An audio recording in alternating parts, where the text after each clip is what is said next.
The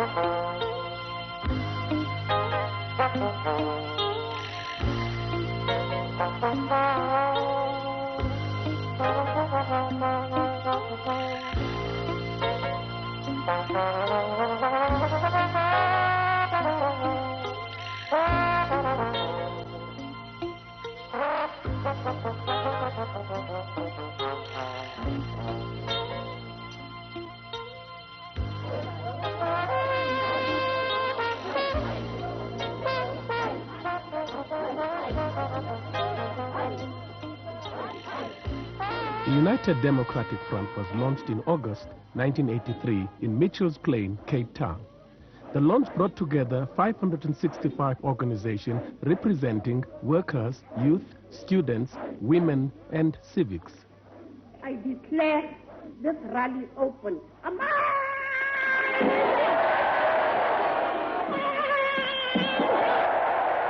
UDF meant many things to us, and it was the most tangible manifestation of building on a tradition which united a very broad range of South Africans, a tradition of non-racialism, a tradition of democracy, a tradition of mass struggle, the tradition of Congress, essentially. It brought together many embryonic mass struggles at the sectoral level, at the regional level, at the local level. It was the first national movement since the banning of the organizations, which brought together our people's struggles and our people's demands and their aspirations in a coherent form and said, right, how do we address all of these struggles? How do we unite all of these struggles in a way? How do we build a common weapon that will be able to knock at the apartheid state? The organizations present at the launching conference of the UDF agreed to fight the government's new constitutional reforms.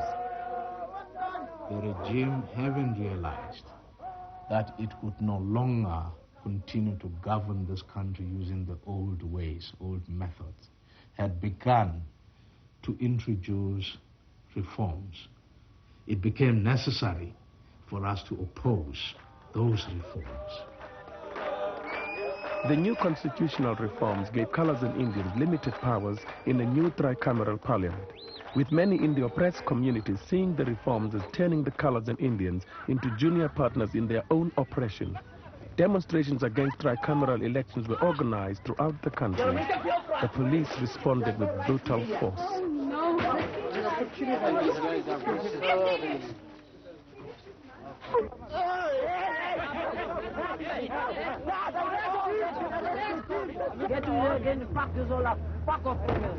These laws, if they are implemented, are nothing else but a preparation for a deeper scale of war. There's going to be deeper war in this country if this new constitution is allowed to go on. Why? Because the so-called colored Indian people are being given the right to vote, not because the men accepted them as people like themselves, no, but because they want the colored youth, and they want the colored Indian, the Indian youth. They want to take those children, force them to carry the FN rifles, and go to the borders of the country to defend the country.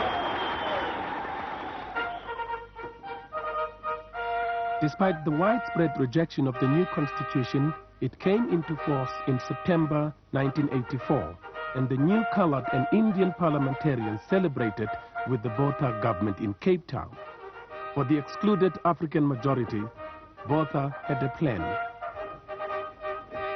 Thus, we have to continue to build on the foundations which were laid by the establishment of black local authorities. Come and sit down there, man. You look better. The Black Local Authorities Act of 1982 gave the highly unpopular community councils municipal powers. The campaign against these bodies reached high levels in 1984 when they could not render services and were forced to increase rents. Just after they took over, there was not enough revenue and they had to increase rents. And incidentally, rents had been increased time and again. Now came another rent increase when people had still been reeling from another increase. And the people decided that they were going to march to the council offices. Because of them being adamant, refusing to resign and all that, the people marched on that day. And incidentally then, as the people were marching, there was confrontation from the police forces at the time, and that confrontation led to the violence that erupted on that particular day.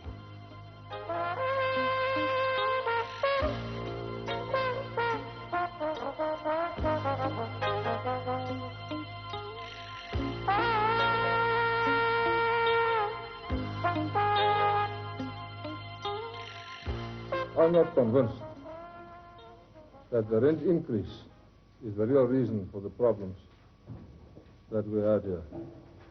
There are individuals and other forces and organizations very clearly behind what is happening in the Vaal Triangle. More than that, I would not like to comment on at this stage. The authorities increased the unpopularity of the security forces by calling in the army to help the police to suppress community resistance. It was for the first time in 25 years that the army had been called in for such duties. I remember they stopped the buses on the way from the cemetery just within Zone 13, stopped them and started assaulting people in the buses. Following the actions of the security forces in the Vaal Triangle, opposition to the government spread with increased intensity throughout the country. In 1984, there was a major and significant stay-at-home. For the first time after a long period in this country, which was very, very successful, led by people like Comrade Albertina Sisulu, Oupa Munarengo of the Soweto Youth Congress, people like Moses Mayekiso from Mao, now it was called Mao Numsa. So we saw the locking up together of the trade union struggle, the workers coming in, the youth coming in, women's organization, UDF coming in. With the UDF's organizational depth spreading to even small rural towns, the influence and popularity of the ANC grew. As the decade wore on of the 80s, the ANC's preeminence as a political formation was more and more apparent. But it was often very distant, that ANC. It was in Lusaka, it was on Robben Island. And its role, I think, was to offer a kind of beacon, a broad umbrella, a set of symbols, and a broad strategy, which it increasingly did with growing success. The January the 8th speeches, the watchword, the slogan for the year, became very important and enabled people coming out of civics, youth organizations, trade unions, to find some linking themes within a complex struggle. So that was the role of the ANC. But a lot of the energy, organization, and leadership actually had to come from the ground, pretty independently of the ANC. Revolutionary greetings, comrades and fellow compatriots. You are now tuned to Radio Freedom, the voice of the ANC and the People's Army, home control system. And in our program tonight, we focus on the call to the nation, made by our President, Comrade Ulibambe. In this coming period, we shall need to pursue with even greater vigor the destruction of the organs of government, as well as rendering the country ungovernable. The township youth took up this call with the most vigor. Drawing on this momentum, local civics called for a stay-away in Port Elizabeth and the surrounding areas in early 1985.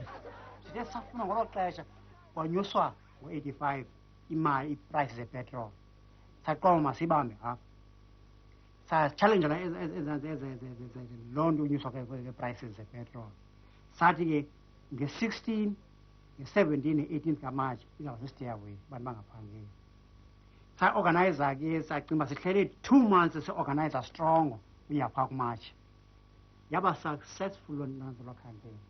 Going in Yaba 100%, they kill Emma Kaya and go take Twaga. Long Yabonagasa Pandoban Bayam Kele, the campaign and all out. The stay-away was successful, but there were casualties. On the 21st of March, the 25th anniversary of the Sharpeville shootings, police fired on a crowd on the way to a band funeral, killing 21 people. The crowd of about approximately 7,000 people walking down the Maduna Road, and when we were about a kilometer out of the location, they stopped in front of us. No orders were given to the people, but only the orders of shooting which were given to them. And people die like flies.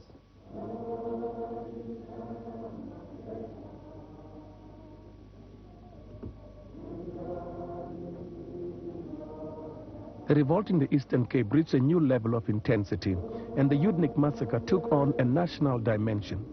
The youth responded to this with widespread anger when they attacked and burned houses belonging to councillors and members of the security forces.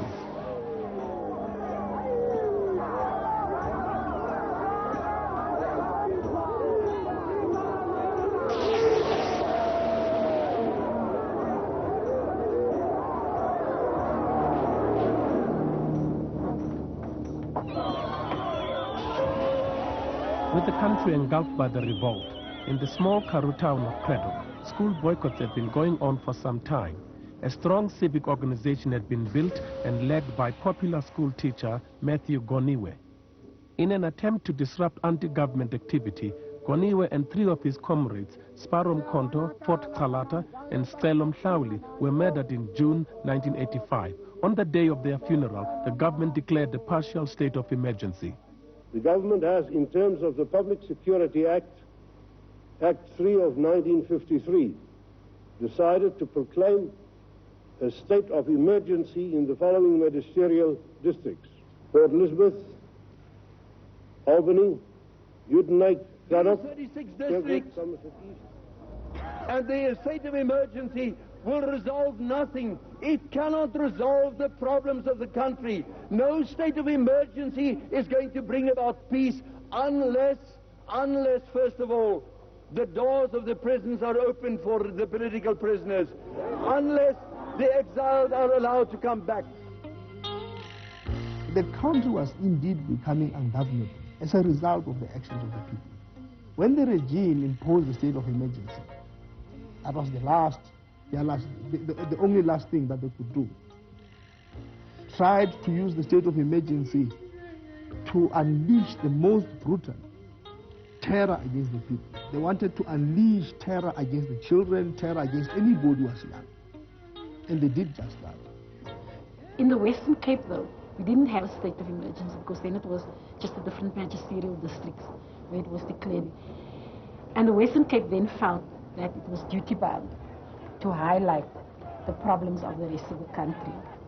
And it was also, I think, a wonderful spin-off of that sense of national responsibility, that what happens anywhere else in the country concerns all of us. And so we didn't have a news blackout in the Western Cape. We were able to meet and gather, so that we did that. The struggle at the educational level was quite intense during that period. Women were very strongly organized. Blockades were the order of the day in many townships and locations in the Cape. And in many of these areas, they had become no-go areas for the state and the functionaries. Towards the end of 1985, the state declared that the Cape had reached a point of pre-insurrection. The state of emergency was extended to the Western Cape in October 1985. During 1985 in particular, people, and particularly young people, felt that they were ready to join the ranks of Umkhonto weSizwe. With the heavy state repression, many activists looked to the ANC's Umkhonto for more decisive action. This is a period when we saw for the first time the intensification of the infiltration of cadres into the country, the intensification of the sending of material. This was a period of the spread of bomb explosion, of attacks against police stations, of engagement of enemy forces on a much widespread scale. Attacks on apartheid security establishments, such as police stations and military installations, revealed a deep level of penetration inside the country by MK. I was amongst those who were charged with the creation of what was to be known as the area political committees. But the project itself was known as Operation Butterfly. So we managed to form a training base inside the country itself. People were trained inside the country. There was a lot of training small arms inside the country in explosives and so forth.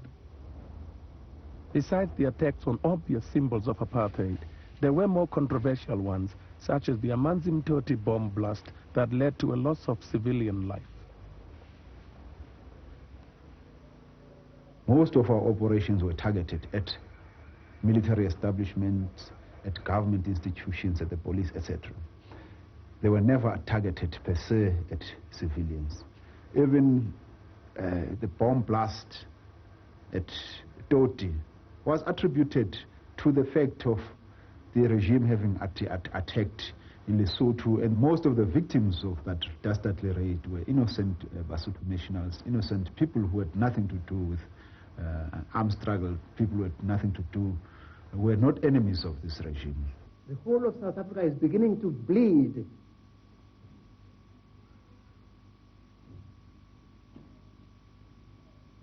In the face of the persistence of the apartheid system. And intensification means more of this.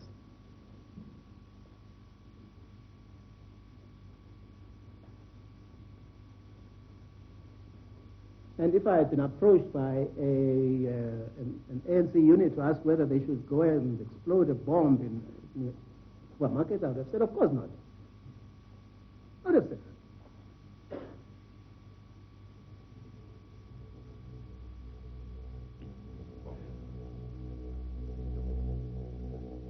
With President Tamba proclaiming that attacks on civilians were not official ANC policy, but born out of anger and frustration by cadres on the ground. Tensions within the country continued to mount. The economy was plunged deeper into crisis when Western banks refused to roll over South African loans in 1985. White businessmen began to look further than the Botha government for solutions. We always thought it would be, at some point, a situation would be created where white South Africa would move. So, and in the end, white South Africa did move in the period that you're talking about, because of the crisis that had developed in the country. The crisis that had developed because the apartheid system was in crisis, because there was a struggle going on in the country. There was international action, international pressure was increasing. There had been the debacle in Angola. The apartheid system was very severely shaken. And as I say, therefore, the cost of its maintenance, it was becoming clear to sections of the white population that this cost was too high, and you needed to do something else. In early 1986, sections of the white business community and some representatives from the press held a historic meeting with the ANC in Lusaka. This meeting opened doors for more groups to hold discussions with the ANC in exile.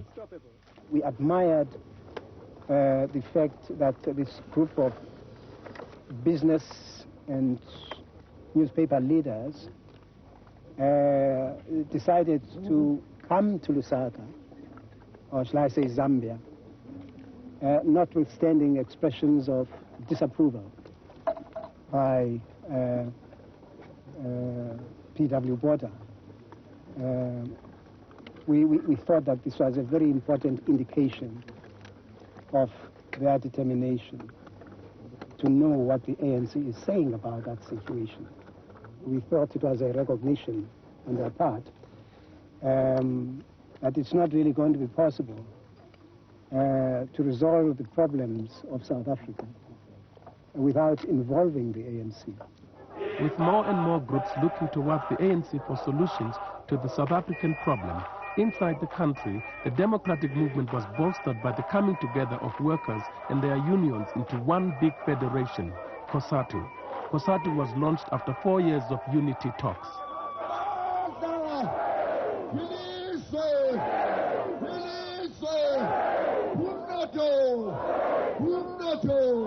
And in this period of crisis, the question that echoes through every section of South African society, that is the state, capital, and the democratic movement of this country, is how this Congress will make a mark on South African society.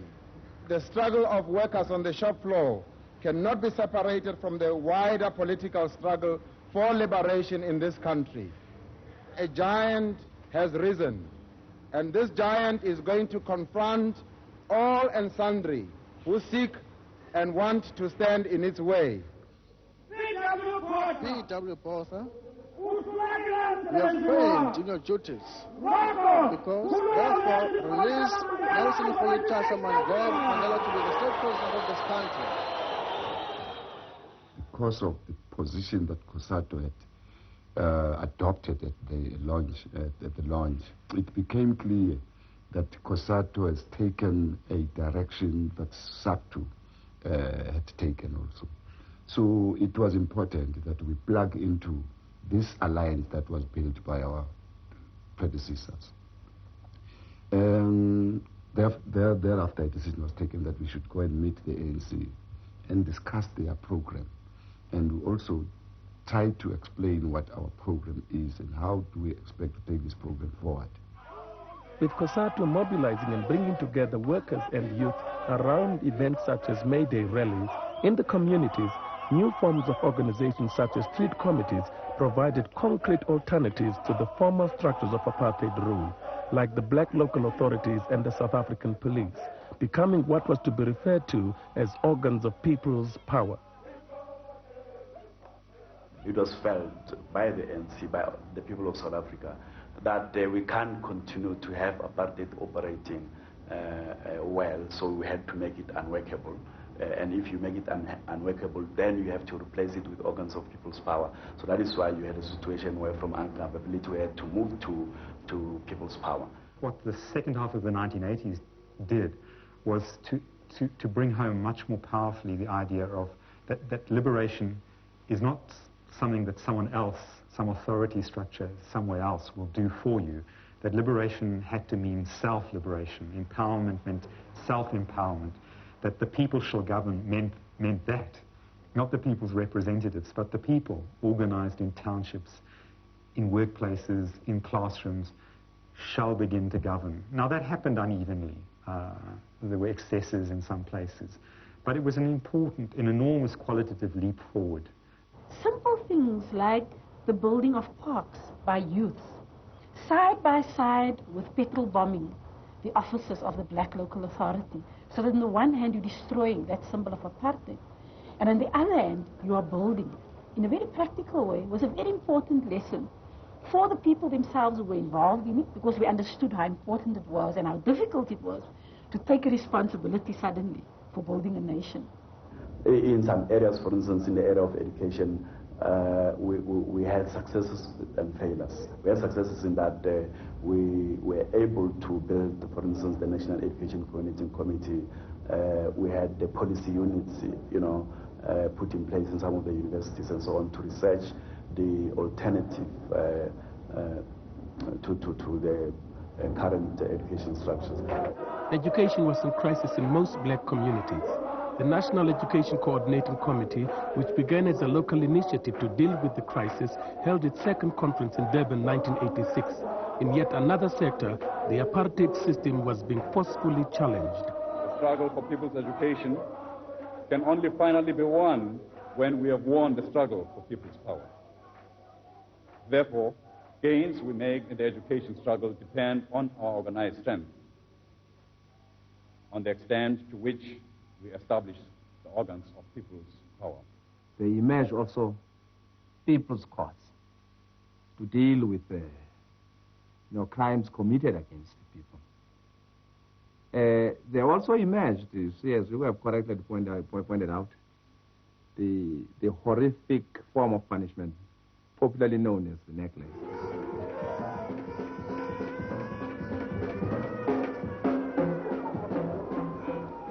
I think we saw the emergence of the necklace method in the East Rand when one woman called the Marquis Kosana was necklaced. People are saying that the ANC didn't make its voice heard at the time to condemn the necklace method. I can't recall, but it was never our method. We never approved of it. Probably we were never vocal in denouncing it, but it was never our method. And later on, we joined in condemning the method of the necklace, as an organization. With the security establishment unable to crush the growth of popular resistance using their conventional methods, new strategies emerged. In Natal, existing homeland initiatives were exploited towards this end. There was no line of divide between KwaZulu government and Inkatha, and between the royal family and the KwaZulu government and Inkatha.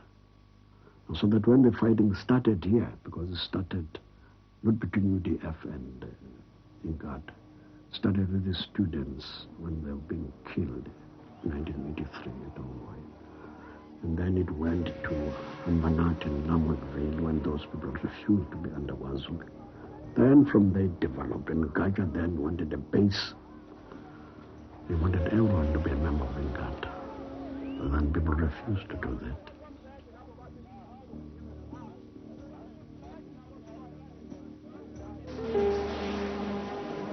For many people living in the townships and the rural areas of Natal, there was no distinction between Inkatha and the state's apartheid machinery. The level of mobilization really reached higher levels from 1985 onwards, when Inkatha initially opposed a stay-away as well as a consumer boycott that was called in solidarity with workers who were fired, some call in Howick. So in that sense, Inkatha played a very crucial role, and the nature of the struggle in the Natal Midlands there was to take the form of defense against Inkatha attacks.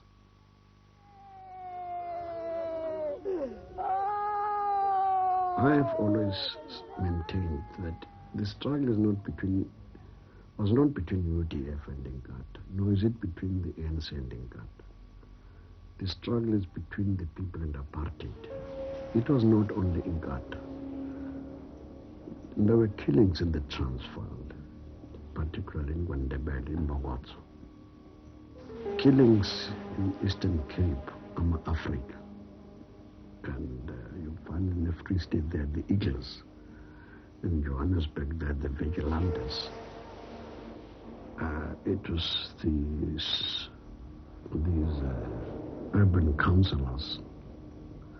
Then it went to the Bantustans, Matanzima, Sebe, name them.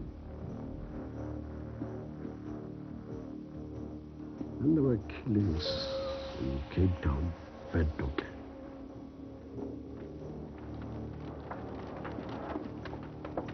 In the squatter community of Crossroads near Cape Town, tensions exploded in May 1986. After resisting removals for 12 years, Crossroads was shattered when a vigilante group, Verdulke, fought the UDF-aligned organizations. It took 3 months to destroy most UDF structures. But the vigilantes did not act alone. Evidence showed they worked with the security forces.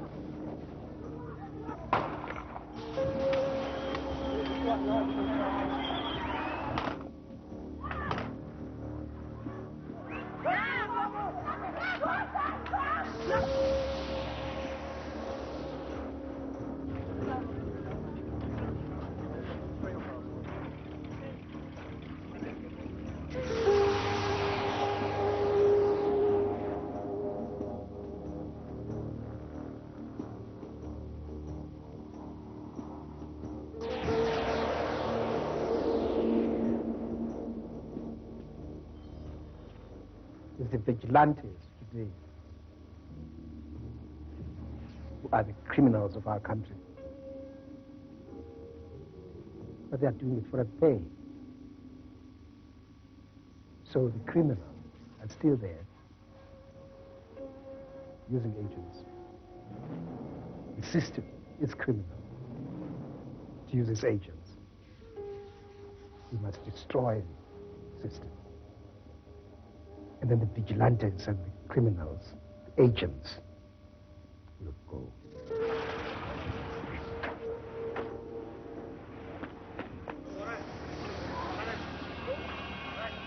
With the crisis in the country deepening, the Commonwealth sent the Eminent Persons Group on a mission to South Africa to try to start negotiations between the government and the ANC. The group left South Africa after the SADF attacked people's homes in Zambia, Zimbabwe and Botswana. The Defense Force claimed the targets were ANC bases.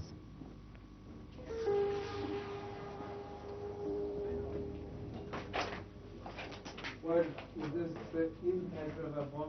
The government dashed any remaining hopes of negotiations by declaring a national state of emergency in June 1986.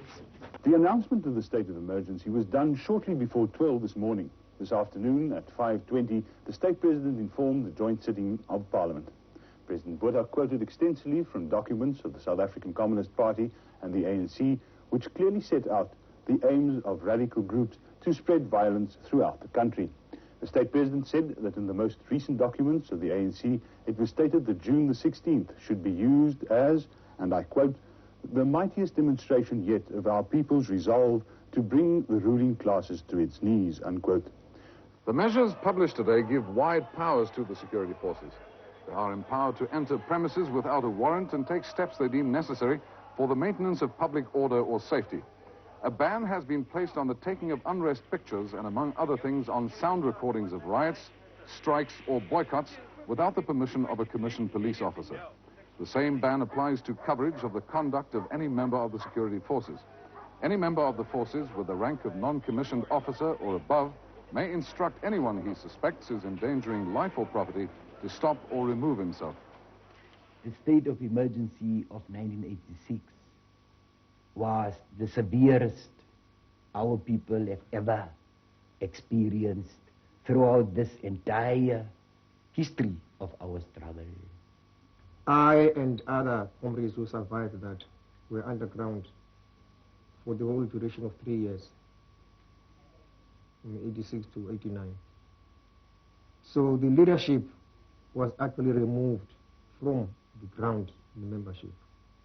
Well, I think it had some negative impacts on the UDF because, you know, the UDF survived through the general councils. That is where the policies and directions of the UDF were actually sought.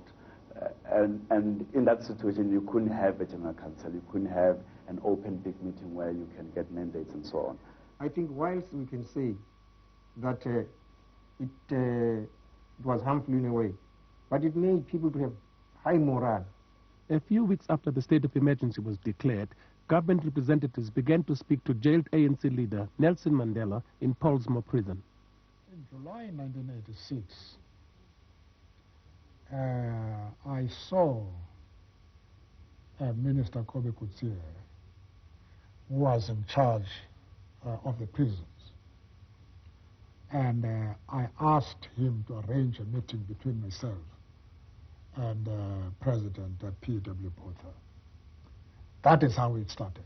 They were talking to Mandela, which enabled them to gain an understanding of what the ANC is and what its policies are.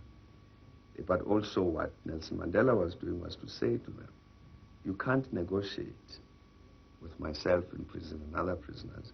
You must go to the recognized leadership of the ANC. So we let that process continue, continue the struggle. And at the point when the regime felt it had to move, then it moved.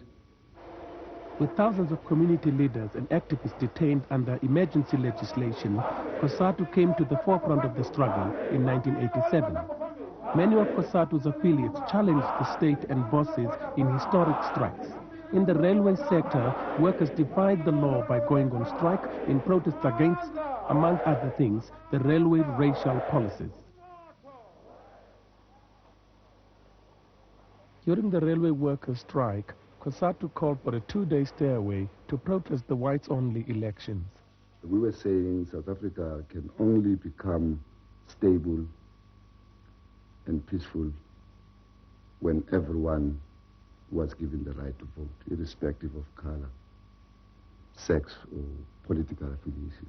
That is why we went into the street in challenging the whites-only election in 1997. While election results were announced, COSATU's headquarters were virtually destroyed by a bomb blast. In as far as the struggle is concerned, I think that bombing agitated our members because now they began to see and realize that the enemy is out to crush COSATU. And they began to realize that COSATU was the kind of organization that is able to challenge the government, which at the end of the day felt that it had no other alternative but to destroy the building. But I think they miscalculated their strategy, because COSATU was not the building, but COSATU was the workers in the factories. If they wanted to destroy COSATU, they should have bombed the workers in all the factories where you had COSATU members. COSATU further entrenched itself in the mass democratic camp by adopting the Freedom Charter at its 1987 Congress. The charter had been the document espoused by most community organizations. Eventually, at our Congress, affiliates put forward resolutions or motions saying that the document should be adopted as it is, because it enshrines some of our actual demands. Like, for instance, the question of work and security, the question of houses for all, the question of freedom to associate, the question of justice and equality before the law. Those are the primary demands that we have been placing before in management and government. It is because of that at the end of the day, the argument became positive towards the adoption of the Freedom Charter. Confident after COSATU's Congress, one of COSATU's biggest affiliates, the National Union of Mine Workers, decided on a historic strike in late 1987.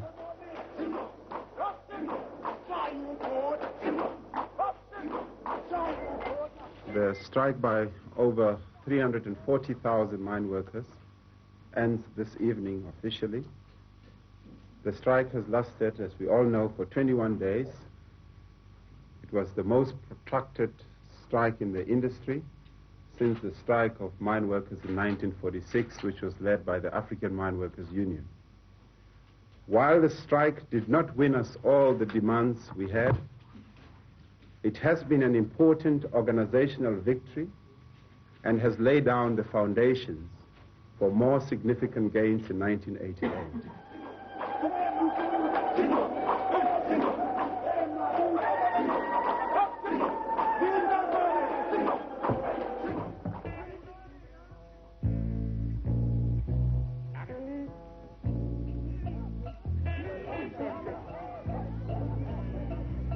Pressure was mounting on the South African government to release political prisoners. They tested the waters by releasing Governor Mbeki. He was banned shortly after his release. Later, restrictions on the UDF and 16 other organizations amounted to a virtual banning. The revolutionaries and radicals in our country never, at no stage, abolished their aims for South Africa, inter alia, to form a socialist, Marxist state in South Africa. This is, of course, totally unacceptable to the majority of South Africans, and the South African government is equally not prepared to accept that at any stage. Therefore, it was necessary to do something about it and to curb the activities and the acts of certain organizations and persons. When the UDF was banned early in 1988, I think they were paving a way, trying to pave a way for elections, local government elections to take place without any problems.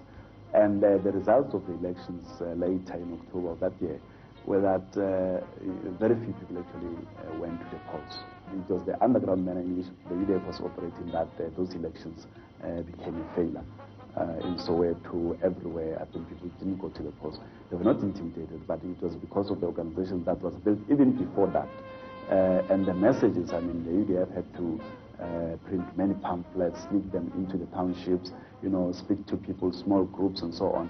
And in that way, many people were prepared to actually go along with what the UDF was saying.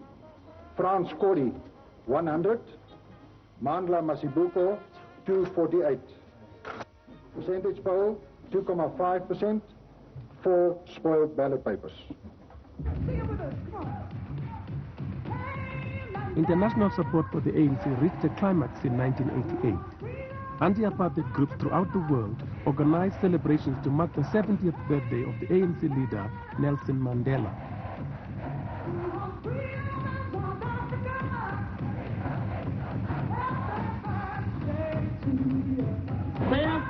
in prison, they have murdered us, they have tortured us, they have tried to intimidate us into silence.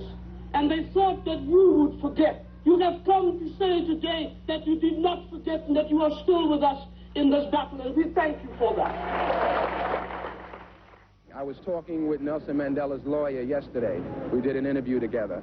And even I was, not to say skeptical, but misinformed about the strength of sanctions. And he's saying to me over and over and over again, it works. So if there's any message I can say to people, it works. Sanctions.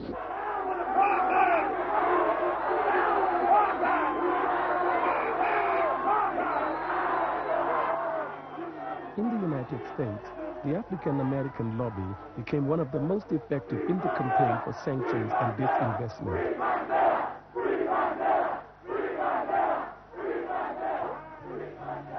In late 1988, political prisoners embarked on a hunger strike, leading to a massive defiance campaign throughout the country.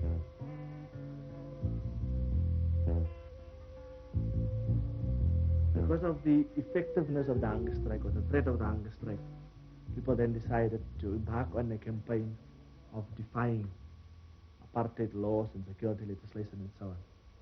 We started here with what was called the restrictees breaking their restrictions. That was the first symbolic thing. It was in the AME Church in Eisenhower, where people spoke in front of more than 10 people. Part of the restriction was to speak, or not to speak to a group of more than 10 people. They started defying and breaking the restrictions, and that set the tone for the defiance campaign in the Western Cape. And I am not allowed to address more than 10 people.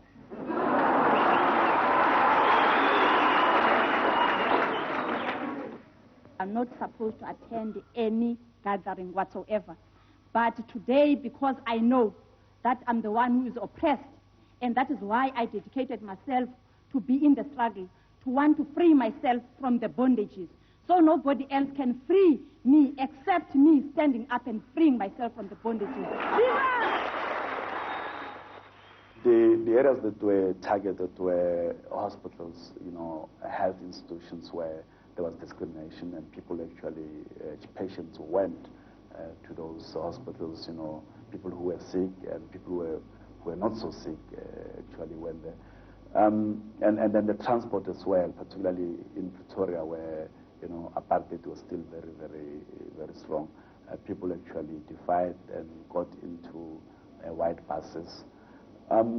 The schools, so that the defiance campaign actually encompassed many, many areas of our lives where there is discrimination. And in fact, even at the local level, people use their imagination and creativity to come up with defiance acts to add to the national momentum.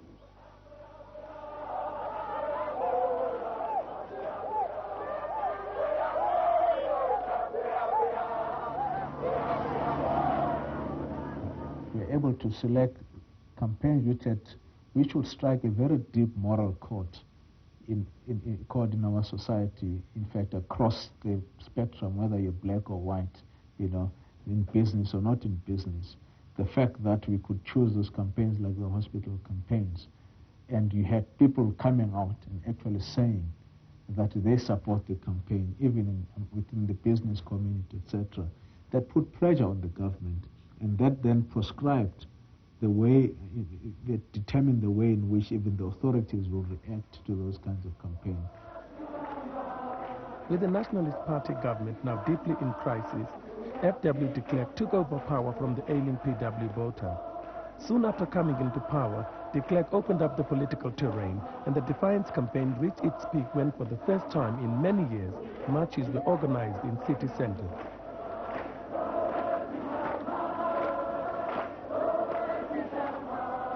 We call on de Klerk to create the conditions of free political activity that will allow the crisis in our country to be resolved.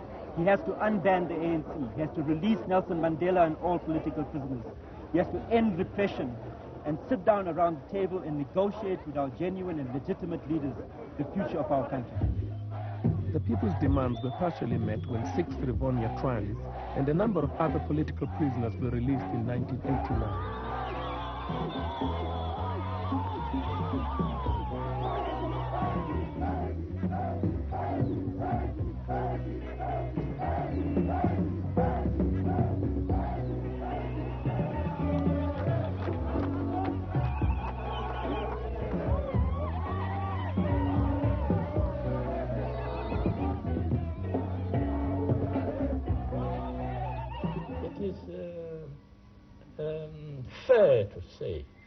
that the forces of reaction are on the retreat. There is no time left for advancing all manner of new conditions that will delay the negotiating process. The steps that have been decided are the following. The prohibition of the African National Congress, the Pan-Africanist Congress, the South African Communist Party and a number of subsidiary organizations is being rescinded. I repeat, the prohibition of the African National Congress, the Pan-Africanist Congress, the South African Communist Party and a number of subsidiary organizations is being rescinded. Before de Klerk unbanned this organization, the people have virtually unbanned them. So they were just, banned in terms of statues. But in terms of our people acting openly on behalf of the African National Congress, the banning had no meaning. In funerals, in gatherings, the flags of the ANC and the Communist Party would be unfurled. The symbols of the ANC would be openly displayed. There was a mood of defiance, an ugly mood of defiance on the part of our people. The regime had no alternative but to unban the organization. We had occupied higher moral ground, both internally and externally. In pursuance of my opening address to Parliament, I am now in a position to announce that Mr. Nelson Mandela will be released at the Victor Verster prison on Sunday, the 11th of February, at about 3 p.m.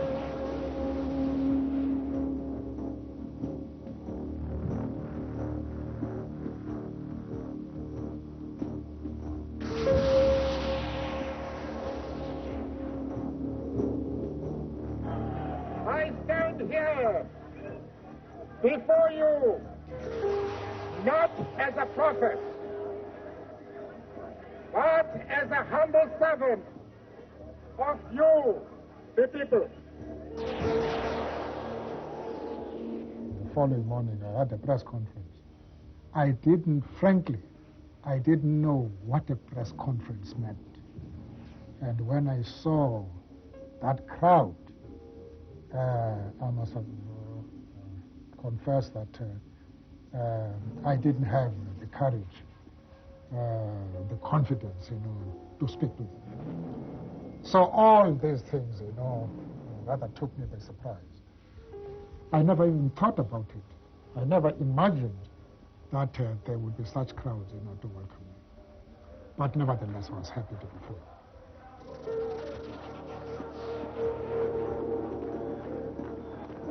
I have heard on numerous occasions that it is not the kings and generals that make history,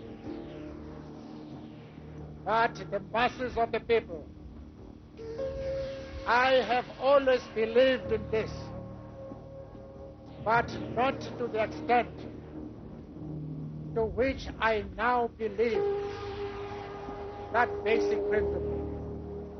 Because I have seen with my own eyes the masses of our people, the workers, the peasants, the doctors, the lawyers, the clergy, all our people. I have seen them making history, and that is why all of us are here today. Africa! Haimuye! Amanta!